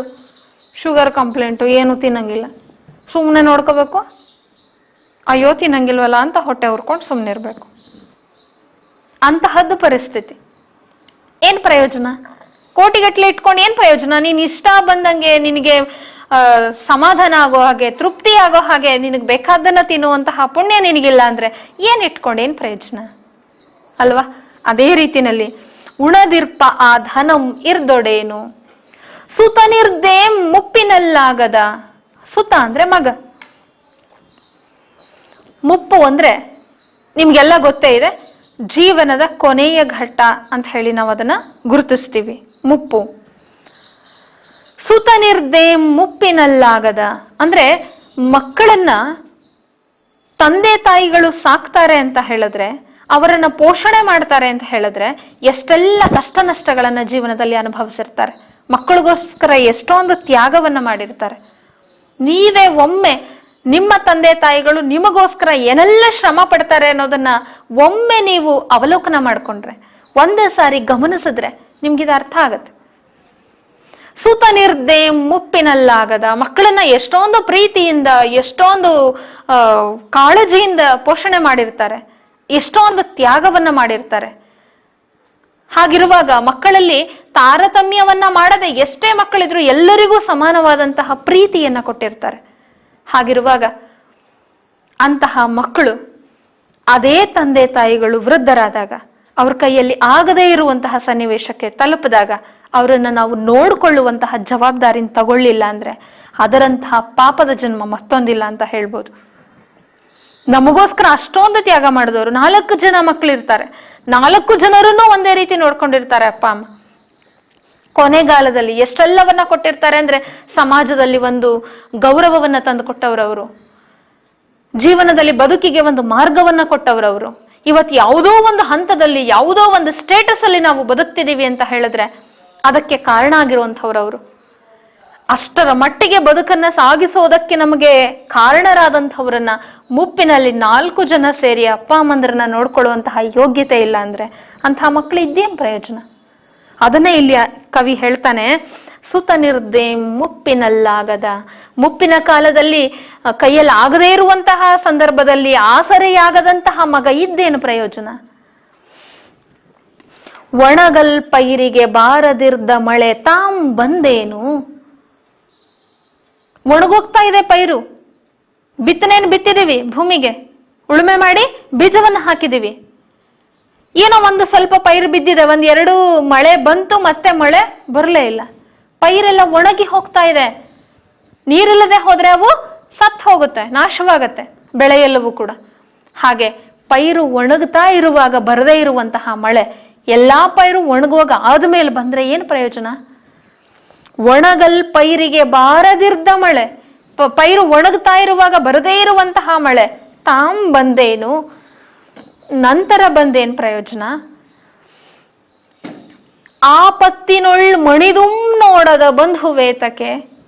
ಕವಿ ಕೇಳ್ತಾ ಇದ್ದಾನೆ ಇಲ್ಲಿ, ಆಪತ್ತಿನಲ್ಲಿ ಅಂದ್ರೆ ಕಷ್ಟ ಕಾಲದಲ್ಲಿ, ಆಪತ್ತು ಅಂದ್ರೆ ಕಷ್ಟ ಅಂತ, ಆಪತ್ತಿನ ಸಂದರ್ಭದಲ್ಲಿ, ಕಷ್ಟದ ಸಂದರ್ಭದಲ್ಲಿ ಮಣಿದುಂ ನೋಡದ ಬಂಧುವೇ ತಕೆ ಎಣಿಸಲ್ ಹೇಳ್ತಾ ಇರ್ತೀವಿ. ಯಾರನ್ನೋ ತೋರಿಸಿ ಇವ್ರು ನಮ್ಮ ರಿಲೇಟಿವ್, ಅವರ ಆಪೋಸಿಷನ್ ಅಲ್ಲಿದ್ದಾರೆ, ಇವ್ರು ಈ ಸ್ಥಿತಿನಲ್ಲಿದ್ದಾರೆ, ಈ ಅಂತಸ್ತಲ್ಲಿದ್ದಾರೆ, ನಮಗೆಲ್ಲ ಹೇಳ್ಕೊಳಕ್ಕಷ್ಟೆ. ನಾಳೆ ದಿನ ನಿನಗೇನಾದ್ರೂ ಕಷ್ಟ ಅಂದಾಗ ನೀನು ಯಾರು ಅಂತಾನೂ ಅವ್ರು ಕೇಳಲ್ಲ ಅನ್ನೋದಾದ್ರೆ ಅಂತಹವ್ರನ್ನ ಬಂಧುಗಳು ಅಂತ ಲೆಕ್ಕ ಹಾಕೋದು ಯಾಕೆ? ಏನು ಪ್ರಯೋಜನ? ಅದಕ್ಕೆ ಕೇಳ್ತಾನೆ ಕವಿ, ಮಡಿದುಂ ನೋಡದ ಬಂಧುವೇತಕ್ಕೆ. ಕಷ್ಟದ ಸಂದರ್ಭದಲ್ಲಿ, ಕೈಯಲ್ಲಿ ಆಗಲ್ಲ ಅನ್ನುವಂತಹ ಸಂದರ್ಭದಲ್ಲಿ, ಆಪತ್ತಿನ ಸಂದರ್ಭದಲ್ಲಿ ಜೊತೆಗೆ ಸಹಕರಿಸುವುದಕ್ಕೆ, ಸಹಾಯ ಹಸ್ತವನ್ನ ಚಾಚೋದಕ್ಕೆ ಬಾರದೇ ಇರುವಂತಹ ಬಂಧುಗಳು ಇದ್ದು ಏನು ಪ್ರಯೋಜನ? ಆ ಬಂಧುಗಳನ್ನ ಯಾಕೆ ನಮ್ಮವರು ಅಂತ ಎಣಿಸಬೇಕು? ಕಾಲೋಚಿತ ಕೈದಿದ ತೃಣವೇ ಪರ್ವತವಲ್ಲವೇ? ಕವಿ ಕೇಳ್ತಾ ಇದ್ದಾನೆ ಇಲ್ಲಿ, ಸಮಯಕ್ಕೆ ಸರಿಯಾಗಿ ಒದಗಿ ಬಂದಂತಹ ಹುಲ್ಲು ಕೂಡ ಪರ್ವತಕ್ಕೆ ಸಮಾನವಾಗೋದಿಲ್ವೇ? ಯೋಚನೆ ಮಾಡಿ, ದಡದಲ್ಲಿ ನದಿಯಲ್ಲಿ ಬಿದ್ದು ಹೋಗಿರ್ತಾನೆ ಒಬ್ಬ ಆತ, ದಡದಲ್ಲಿ ಒಂದು ಗಿಡ, ಒಂದು ಹುಲ್ಲು ಭದ್ರವಾಗಿ ನೆಲೆಯೂರಿರ್ತದೆ, ಇನ್ನೇನು ಮುಳುಗೋಗ್ತಾ ಇದ್ದಾನೆ ಅನ್ನುವಾಗ ಆ ಹುಲ್ಲು ಕಡ್ಡಿಯೂ ಕೂಡ ಆತನಿಗೆ ಆಸರೆಯಾಗಿ ಬದುಕಿಸಬಲ್ಲದಂತೆ. ಅದಕ್ಕೆ ಕವಿ ಹೇಳ್ತಾನೆ, ಇಷ್ಟೆಲ್ಲ ಸಂದರ್ಭಗಳಲ್ಲಿ ಜೊತೆಗೆ ಬಾರದೇ ಇರುವಂತಹವರಿಂದ ಏನು ಪ್ರಯೋಜನ? ಅದು ಪ್ರಯೋಜನವಾಗಬೇಕು ಅಂದ್ರೆ ಕಾಲೋಚಿತ ಕೈದಿದ ತೃಣವೇ ಪರ್ವತವಲ್ಲವೇ? ಅಂದ್ರೆ ಸಮಯಕ್ಕೆ ಒದಗಿದಂತಹ ಹುಲ್ಲು ಕೂಡ ಪರ್ವತಕ್ಕೆ ಸಮಾನವಾಗೋದಿಲ್ವೇ? ತುಂಬಾ ಕಷ್ಟದಲ್ಲಿ ಇರ್ತೀರಿ, ಇನ್ನೇನಪ್ಪ ಮಾಡ್ಲಿ ಗತಿ, ನನ್ನ ಪರಿಸ್ಥಿತಿ ಮುಗ್ದೇ ಹೋಯ್ತಲ್ಲ ಅಂತ ಯೋಚನೆ ಮಾಡ್ತಿರ್ತೀವಿ. ಆಗ ಸಣ್ಣದೊಂದು ಸಮಾಧಾನ ಹೇಳಿ ಧೈರ್ಯ ಹೇಳುವಂಥವ್ರು ಜೊತೆಗಿದ್ರೆ ಒಂದು ಸಣ್ಣ ಒಂದೆರಡು ಮಾತುಗಳು ಕೂಡ ನಮಗೆ ಚೈತನ್ಯವನ್ನು ನೀಡಬಲ್ಲದು. ಅಂತಹದ್ದು ನಮಗೆ ಬೆಟ್ಟವಾಗಿ ಕಾಣಿಸುತ್ತೆ. ಅವ್ರು ಮಾಡಿದಂತಹ ಉಪಕಾರ ಇದೆಯಲ್ಲ, ಅದು ತುಂಬಾ ಮೌಲ್ಯಯುತವಾದದ್ದು ಅಂತ ಅನ್ಸತ್ತೆ. ಅದಕ್ಕೆ ಈ ಪ್ಯಾರಾಗ್ರಾಫ್ನಲ್ಲಿ ಕವಿ ಹೇಳೋದೇನಪ್ಪಾ ಅಂದ್ರೆ, ಸಮಯಕ್ಕೆ ಸರಿಯಾಗಿ ಒದಗಿ ಬಂದಂಥದ್ದು ಮಾತ್ರ ಮೌಲ್ಯಯುತವಾದದ್ದು. ಹಾಗಲ್ಲದೆ ಹೋದ್ರೆ ಅಂತಹ ವಸ್ತುವಿನಿಂದ ಅಥವಾ ಅಂತಹ ವ್ಯಕ್ತಿಗಳಿಂದ ಯಾವ ಪ್ರಯೋಜನವೂ ಕೂಡ ಇಲ್ಲ ಅನ್ನುವಂಥದ್ದನ್ನ ಕವಿ ಈ ಭಾಗದಲ್ಲಿ ಹೇಳ್ತಾನೆ. ಇದು ಜೀವನದ ಒಂದು ಬೋಧಪ್ರದವಾದಂತಹ ವಿಚಾರ ಅಂತ ನಾವು ಗಮನಿಸಬಹುದು. ಮುಂದಿನ ಪ್ಯಾರಾಗ್ರಾಫ್ ಅನ್ನ ಗಮನಿಸಿ. ಚೆಗುರೆಂದುಂ ಮೆಲೆಬೇವು ಸ್ವಾದಬಹುದೇ,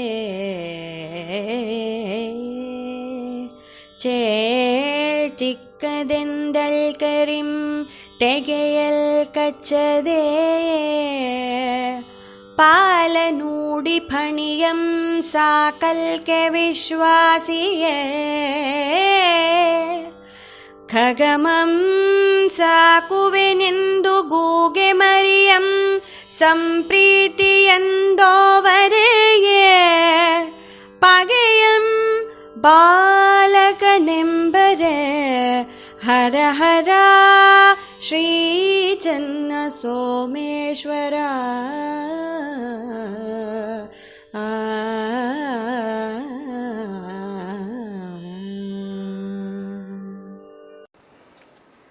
ಬಿಡಿಸ್ಕೊಳ್ಳಿ.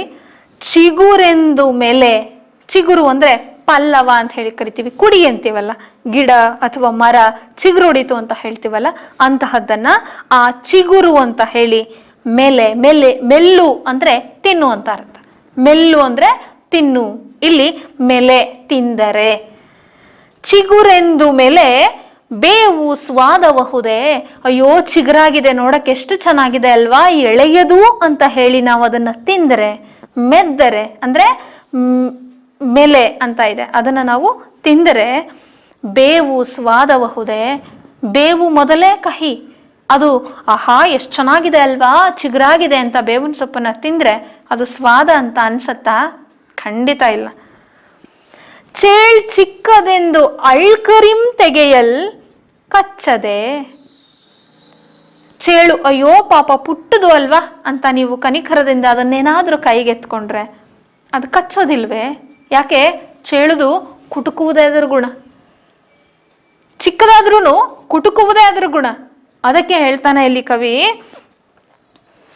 ಚೇಳು ಚಿಕ್ಕದು ಅಂತ ಅಳ್ಕರ್ ಅಂದ್ರೆ ಪ್ರೀತಿ, ಅಳ್ಕರ್ ಅಂದ್ರೆ ಪ್ರೀತಿ, ಪ್ರೀತಿಯಿಂದ. ಚೇಳು ಚಿಕ್ಕದು ಅಂತ ಹೇಳಿ ಅದನ್ನ ಪ್ರೀತಿಯಿಂದ ತೆಗೆದ್ರೆ ಎಲ್ಲೋ ಒಂದು ಕಡೆ ಸಿಕ್ಕಾಕೊಂಡಿದೆ, ಅಯ್ಯೋ ಚಿಕ್ಕದು ಪಾಪ ಅಂತ ಹೇಳಿ ಅದನ್ನ ಪುಟ್ಟದು ಅಂತ ಹೇಳಿ ತೆಗೆದ್ರೆ, ಕೈಯಲ್ಲೆತ್ತಿ ಹಿಡ್ಕೊಂಡ್ರೆ ಅದು ನಿಮ್ಮನ್ನು ಕಚ್ಚೋದಿಲ್ವೇ? ಖಂಡಿತ ಕಚ್ಚುತ್ತೆ. ಕಚ್ಚೋದಿಲ್ವೇ ಪ್ರಶ್ನಿಸ್ತಿದ್ದಾನೆ ಕವಿ. ಅಂದ್ರೆ ನಮ್ಮ ಲೋಕಾನುಭವವನ್ನ ನೆನಪಿಸುವಂತಹ ಪ್ರಯತ್ನ, ಆ ನೆನಪುಗಳನ್ನ ತರುವುದರ ಮೂಲಕ ಯಾವುದೋ ಒಂದು ತತ್ವವನ್ನ ಕೊಡುವಂತಹ ಒಂದು ಕೆಲಸವನ್ನ ಇಲ್ಲಿ ಕವಿ ಮಾಡ್ತಾನೆ. ಗಮನಿಸಿ. ಪಾಲನೋಡಿ ಫಣಿಯಂ ಸಾಕಲ್ಕೆ ವಿಶ್ವಾಸಿಯೇ. ಇನ್ನೊಂದು ಉಪಮೆಯನ್ನು ಎಷ್ಟು ಚೆನ್ನಾಗಿ ಕೊಡ್ತಾನೆ ನೋಡಿ. ಪಾಲು ಹಾಲು, ಪಕಾರಕ್ಕೆ ಹಕಾರಾದೇಶ. ಇಲ್ಲಿ ಪಾಲನು ಊಡಿ ಅಂದ್ರೆ ಕುಡಿಸಿದರೆ, ಅದನ್ನು ನಾವು ನೀಡಿ ಹಾಲನ್ನ ಕೊಟ್ಟು ನಾವು ಫಣಿಯಂ ಸಾಕಲ್ಕೆ. ಫಣಿ ಅಂದ್ರೆ ಹಾವು. ಹಾವಿಗೆ ನಾವು ಹಾಲೆರೆದು ಸಾಕಿದರೆ, ಹಾವಿಗೆ ನಾವು ಹಾಲೆರೆದು ಸಾಕಿದರೆ ಅದು ವಿಶ್ವಾಸವನ್ನ ತೋರುತ್ತಾ? ಹಾವಿನ ಗುಣ ಕಚ್ಚೋದೆ. ಹಾವು ಕಚ್ಚದ ಮೇಲೆ ವಿಷ ಏರಿಯೇ ಇರುತ್ತೆ. ಅದನ್ನ ನಾವು ಹಾಲು ಕೊಟ್ಟು ಸಾಕಿದವರು ತಡಿ ಅಂತ ಹೇಳಿ ನಮ್ಮನ್ನು ಕಚ್ಚದೇ ಇರತ್ತಾ? ಖಂಡಿತ ಇಲ್ಲ. ಅದು ವಿಶ್ವಾಸಕ್ಕೆ ಅರ್ಹವಾದದ್ದಲ್ಲ. ಖಗಮಂ ಸಾಕುವೆನೆಂದು ಗೂಗೆ ಮರಿಂ ಸಂಪ್ರೀತಿಯಿಂದ ಒವರೆ. ಕೇಳ್ತಾನೆ ಕವಿ ನೋಡಿ. ನಾನು ಕೂಡ ಖಗವನ್ನ ಸಾಕ್ತೀನಿ ಅಂತ ಹೇಳಿ. ಖಗ ಶಬ್ದ ಸಂಸ್ಕೃತದ ಶಬ್ದ, ತತ್ಸಮ ಶಬ್ದ. ಗಮನಿಸಿ. ಖಗ ಅಂದ್ರೆ ಪಕ್ಷಿ ಅಂತ ಅರ್ಥ. ಖ ಅಂದ್ರೆ ಆಕಾಶ, ಗ ಅಂದ್ರೆ ಗಮಿಸು. ಆಕಾಶದಲ್ಲಿ ಗಮಿಸುವಂಥದ್ದು, ಚಲಿಸುವಂಥದ್ದು ಪಕ್ಷಿ. ಆ ಖಗವನ್ನ ಸಾಕ್ತೀನಿ ಅಂತ ಹೇಳಿ, ನನಗೂ ಪಕ್ಷಿಯನ್ನ ಸಾಕಬೇಕು ಅಂತ ತುಂಬಾ ಆಸೆ ಇದೆಪ್ಪ, ಹಕ್ಕಿ ಸಾಕಕ್ ನಂಗೆ ತುಂಬಾ ಆಸೆ ಇದೆ ಅಂತ ಯಾರಾದ್ರೂ ಗೂಗೆ ಮರಿಯನ್ನ ತಂದು ಪ್ರೀತಿಯಿಂದ ಸಾಕ್ತಾರ? ಯಾಕೆ ಇಲ್ಲಿ ಕವಿ ಗೂಬೆಯನ್ನ ಬಳಸ್ಕೊಂಡಿದ್ದಾನೆ ಅಂದ್ರೆ ಘೂಕ ಶಬ್ದ ಗೂಗೆ ಆಗಿದೆ ತದ್ಭವ ರೂಪದಲ್ಲಿ. ಅದನ್ನ ಗಮನಿಸಿ. ಆ ಗೂಗೆ ಮರಿಯನ್ನ ಯಾಕೆ ಇಲ್ಲಿ ಕವಿ ಬಳಸ್ಕೊಂಡಿದ್ದಾನೆ? ಯಾವುದರ ಸಂಕೇತ ಅದು? ನಮ್ಮ ಭಾರತೀಯ ಸಂಪ್ರದಾಯದಲ್ಲಿ ಗೂಗೆಯನ್ನ ಅಪಶಕುನ ಅಂತ ಹೇಳಿ ಪರಿಭಾವಿಸುವಂತಹ ಪರಿಪಾಠ ಇವತ್ತಿಗೂ ಕೂಡ ಇದೆ. ರಾತ್ರಿಯ ಸಮಯದಲ್ಲಿ ಗೂಗೆ ಅರ್ಚ್ತಾ ಇರೋದು, ಕಿರ್ಚ್ತಾ ಇರೋದು ಕೇಳ್ತಾ ಇದ್ರೆ ನಾಳೆ ಏನೋ ಕಾದಿದೆ ಅಂತ ಯೋಚನೆ ಮಾಡುವಂತಹ ಕಾಲಘಟ್ಟದಲ್ಲಿ ಇವತ್ತಿಗೂ ಕೂಡ ನಾವಿದ್ದೀವಿ. ಅಂತಹ ಅಪಶಕುನ ಅಂತ ನಾವು ಪರಿಭಾವಿಸುವಂತಹ ಒಂದು ಪಕ್ಷಿಯನ್ನ ನಾವು ಪ್ರೀತಿಯಿಂದ ನಾನು ಪಕ್ಷಿ ಸಾಕ್ತೀನಿ ಅಂತ ತಂದು ಸಾಕ್ತಾರನ ಯಾರಾದ್ರೂ? ಹಾಗೊಂದು ವೇಳೆ ಸಾಕಿದ್ರೆ ಅವರಂತಹ ಮೂರ್ಖರು ಮತ್ತೊಬ್ಬರಿಲ್ಲ. ಇಷ್ಟೆಲ್ಲ ಉಪಮೆಯನ್ನ ಕೊಡ್ತಾ ಕವಿ ಕೊನೆಯದಾಗಿ ಕೊಡುವಂತಹ ಸಂದೇಶವನ್ನ ಗಮನಿಸಿ. ಪಗೆಯಂ ಬಾಲಕನೆಂಬರೇ ಹರಹರ ಶ್ರೀ ಚನ್ನ ಸೋಮೇಶ್ವರ. ಪಗೆ ಅಂದ್ರೆ ಹಾಗೆ ಅಂದ್ರೆ ಶತ್ರು. ಯಾವತ್ತಿಗೂ ಕೂಡ ನಮಗೆ ಕೆಟ್ಟದ್ದನ್ನೇ ಬಯಸುವಂತಹವನು. ಅಂತಹ ಹಗೆಯನ್ನ ನಾವು ಹಗೆ ಪಕಾರಕ್ಕೆ ಹಕಾರ, ಆ ಪಗೆಯನ್ನ ಬಾಲಕ ಅಂತ ಹೇಳಿ ನಾವೇನಾದರೂ ನಿರ್ಲಕ್ಷಿಸಿದರೆ ಅಪಾಯ ಕಟ್ಟಿಟ್ಟು ಬುತ್ತಿ. ಅದಕ್ಕೆ ಹೇಳ್ತಾರೆ ಆ ಹಗೆಯನ್ನ ಸಣ್ಣದರಲ್ಲೇ ಚೂಟಿ ಹಾಕಬೇಕು ಅಂತ. ಅದಕ್ಕೆ ಇಲ್ಲಿ ಹೇಳ್ತಾನೆ ಕವಿ, ಪಗೆಯಂ ಬಾಲಕನೆಂಬರೆ. ಹಗೆಯನ್ನ ಬಾಲಕ ಅಂತ ಹೇಳಿ ನಿರ್ಲಕ್ಷಿಸ್ತಾರ? ಖಂಡಿತ ಇಲ್ಲ. ಹಾಗೆ ಯಾವತ್ತಿದ್ರೂ ಕೂಡ ಹಾಗೇನೆ ಅದನ್ನ ಬೆಳೆಯೋದಕ್ಕೆ ಬಿಡ್ಕೊಡುದು. ಆದ್ರೆ ಇಲ್ಲಿ ಗಮನಿಸಿ, ಇಡೀ ಪ್ಯಾರಾಗ್ರಾಫ್ ಒಮ್ಮೆ ಚಿಗುರು ಅಂತ ಹೇಳಿ ಪ್ರೀತಿಯಿಂದ ಚೆನ್ನಾಗಿದೆ ಅಲ್ವಾ ನೋಡೋದಕ್ಕೆ ಅಂತ ಅದನ್ನ ನಾವು ತಿಂದರೆ, ಮೆದ್ದರೆ ಅದು ಸ್ವಾದವಾಗಿರೋದಕ್ಕೆ ಸಾಧ್ಯವಾ? ಖಂಡಿತ ಇಲ್ಲ. ಚೇಳು ಚಿಕ್ಕದು ಅಂತ ಹೇಳಿ ಪ್ರೀತಿಯಿಂದ ಅದನ್ನ ತೆಗೆದರೆ, ಅಳ್ಕರಿಂ ತೆಗೆಯಲ್, ಪ್ರೀತಿಯಿಂದ ನಾವು ಅದನ್ನ ತೆಗೆದ್ರೆ ಅದು ಕಚ್ಚದೇ ಇರ್ತದೆಯೇ? ಹಾಲನ್ನ ಹಾಕಿ ನಾವು ಹಾವನ್ನ ಸಾಕಿದರೆ ಅದು ವಿಶ್ವಾಸವನ್ನ ತೋರಿಸ್ತದೆಯೇ? ಖಂಡಿತ ಇಲ್ಲ. ಇವೆಲ್ಲವೂ ಕೂಡ ಕೇಡನ್ನ ಬಗೆಯುವಂತಹವೇ. ನಾನು ಪಕ್ಷಿನ ಸಾಕ್ತೀನಿ ಅಂತ ಹೇಳಿ ಗೂಗೆ ಮರಿಯನ್ನು ಯಾರಾದ್ರೂ ಸಾಕ್ತಾರ? ಖಂಡಿತ ಇಲ್ಲ. ಅದೇ ರೀತಿಯಲ್ಲಿ ಹಾಗೆಯನ್ನ ನಾವು ಬಾಲಕ ಅಂತ ಹೇಳಿ ನಿರ್ಲಕ್ಷಿಸಬಾರದು. ಹಾವು ನಾನ್ ಸಾಕಿದ್ದು, ಹಾಲು ಕೊಟ್ಟು ನಾನ್ ಸಾಕಿದ್ದು ಅಂತ ಹೇಳಿ ನೀವೇನಾದ್ರೂ ಅದರ ಮೇಲೆ ವಿಶ್ವಾಸವನ್ನಿಟ್ರೆ ಖಂಡಿತ ಅದು ಉಳಿಸ್ಕೊಳಕ್ ಸಾಧ್ಯನೇ ಇಲ್ಲ. ಅಂದ್ರೆ ಅದನ್ನ ನಾವಲ್ಲಿ ನಿರ್ಲಕ್ಷಿಸಬಾರದು.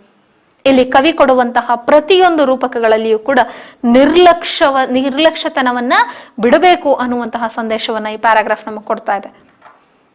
ನೋಡಿ ಮಕ್ಕಳೇ, ಗಮನಿಸಿ. ಪಗೆಯನ್ನ ಯಾವತ್ತೂ ಕೂಡ ಬಾಲಕ ಅಂತ ಹೇಳಿ ನಿರ್ಲಕ್ಷಿಸಬಾರದು ಅನ್ನೋದಕ್ಕೆ ಇಷ್ಟೆಲ್ಲ ಉಪಮೆಗಳನ್ನ ಕವಿ ಕೊಟ್ಟಿದ್ದಾನೆ. ಅರ್ಥ ಆಗಿದೆ ಅಂತ ಅನ್ಕೊಂಡಿದ್ದೀನಿ. ಏನಾದ್ರೂ ಅನುಮಾನಗಳಿದ್ರೆ, ಅರ್ಥ ಆಗಿಲ್ಲ ಅಂತ ನಿಮಗನ್ಸಿದ್ರೆ ಖಂಡಿತ ನಮ್ಮನ್ನ ಸಂಪರ್ಕಿಸಿ. ಇದರ ಬಗ್ಗೆ ನೀವು ಯಾವುದೇ ಕ್ಲಾರಿಫಿಕೇಶನ್ ಬೇಕಾದರೂ ತಗೋಬಹುದು. ಏನೇ ಅರ್ಥ ಆಗ್ಲಿಲ್ಲ ಅಂದ್ರೂ ಕೇಳಿ ಹೇಳಿಸ್ಕೊಳ್ಳಿ. ಅದರ ಜೊತೆಗೆ ಮುಂದಿನ ತರಗತಿನಲ್ಲಿ ಇದನ್ನು ಮುಂದುವರಿಸಿದ ನಂತರ ಪದ್ಯ ಭಾಗ ಮುಗಿದ ಮೇಲೆ ನಿಮಗೆ ಪ್ರಶ್ನೋತ್ತರಗಳನ್ನು ಕೊಟ್ಟು ಅದನ್ನ ಉತ್ತರಿಸಿ ಅಂತ ಹೇಳ್ತೀವಿ. ಆವಾಗ ಅದಕ್ಕೆ ಉತ್ತರವನ್ನ ಬರೆದು ನೀವು ನಮಗೆ ಅದನ್ನ ಸಲ್ಲಿಸ್ಬೇಕಾಗತ್ತೆ. ಅರ್ಥ ಆಗಿದೆ ಅಂತ ಅನ್ಕೊಂಡಿದ್ದೀನಿ ವಿದ್ಯಾರ್ಥಿಗಳೇ. ಧನ್ಯವಾದಗಳು.